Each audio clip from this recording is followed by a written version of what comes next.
I'm Jennifer Sanasi, you're watching News 24 Live. I'm joined in studio by Dion Munn, founder of Tulisa. Now he's going to tell us how martial arts helped him with business sense. Hello. Hello. You don't often hear martial arts and business in the same sentence. I'm pretty sure we don't, but I think the core of business and the core of martial arts are very much similar if you do it the right way around. So I guess at the end of the day, all things come together in more or less the same way. Now before we get into your whole story, why don't you tell me about Tulisa and what Tulisa does? Okay, Tulisa is a company that was created about 13 years ago, looking at the telco industry and seeing where the gap was in the telecom industry. And the prime idea was to help customers understand their telecom environment, both from a spend and infrastructure point of view, and help them manage the process of getting that to be optimal to make the business run the way it should be, getting rid of all the unnecessary costs at the end of the day. Okay, now how did you get into martial arts? How does this... That actually started at a young age when I was still at school, but you know, when you're at school, martial arts doesn't really mean anything. You think you're part of a crowd and you see the Karate Kids and all of that, but it's nothing really like that. And then after that I went and studied, and when I got back to George, I grew up in George, I got introduced to a person by the name of Sensei Baki's Lopesha, who's the #1 in South Africa from a saga point of view. And I saw a whole new world from a martial arts point of view, and it just sucked me in and just changed the way I live my life actually. Now what kind of martial art do you practice? I know there's a wide range of different arts that fall under the umbrella. There's a long history around martial arts. So if you look at martial arts, there's a guy by the name of Kinri Igawana who was the founder of most martial arts as we know today. And with him dying, most of his senior instructors sort of sorted their own styles, of which Goju was one of those styles. And we're quite fortunate in the sense that the person that's the main driver of martial arts for Goju in the world is my instructor's main instructor. He's actually his #1 student. Wow. So getting closer to Sensei Baki's and closer to Igawana was really an eye-opener for me from when it came to a martial arts point of view. I don't know if I answered your question. You did, you did.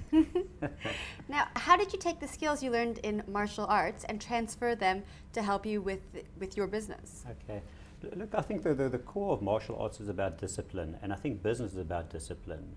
You know, you find too often that people get to make those few couple of rands in the beginning of the business, and they think now great, they're on road to somewhere, and don't have the discipline to actually apply the revenue you're getting and the lessons you learn in a positive way.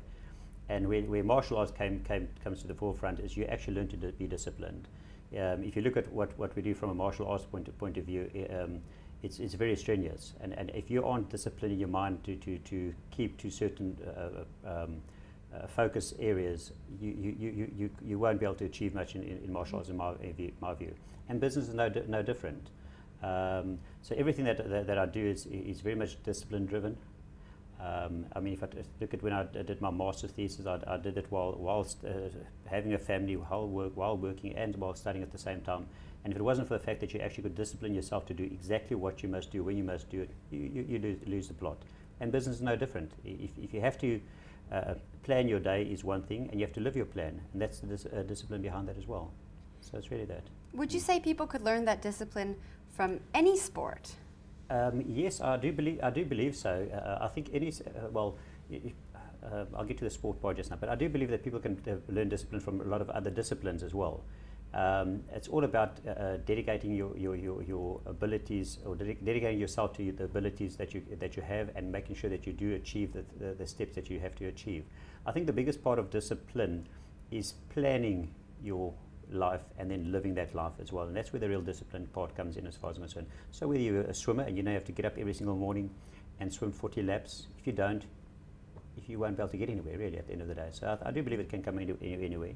The one thing about martial arts though, and your point of sport, we don't believe martial art or Goju is a sport. As a matter of fact, I'd say it's totally the opposite from a sport. It's a way of life to actually help to defend yourself and live a life where you can protect yourself and those around you and be aware of what's around you the whole time, which isn't really a sport. So we don't see ourselves exactly as a sport. As a matter of fact, us as a part of the Saga affiliation, we're not very big. I don't even think we have 1,000 members in South Africa. Really? And that's purely because of the discipline that we need to go through to be able to do what we do. It's very strenuous. Now, is this specific to the type of martial art you do? It's called the Goju-Rai karate martial arts, right? Karate, yes, yeah. Okay. Goju-ryu. Goju-ryu means Goju-ryu. Goju-ryu means hard soft. Okay. And sorry, Goju means hard soft, and Ryu means system. And I don't think it's really specific just to us. It's just the way it gets applied in Western cultures. You know, Western cultures are a bit different to the Eastern cultures. And when you go train in Okinawa, you'll see the difference.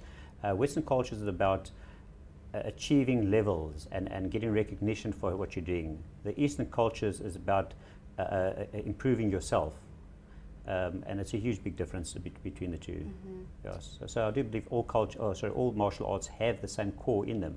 It's just how it gets applied in the Western world that changes it slightly. So it becomes a sport.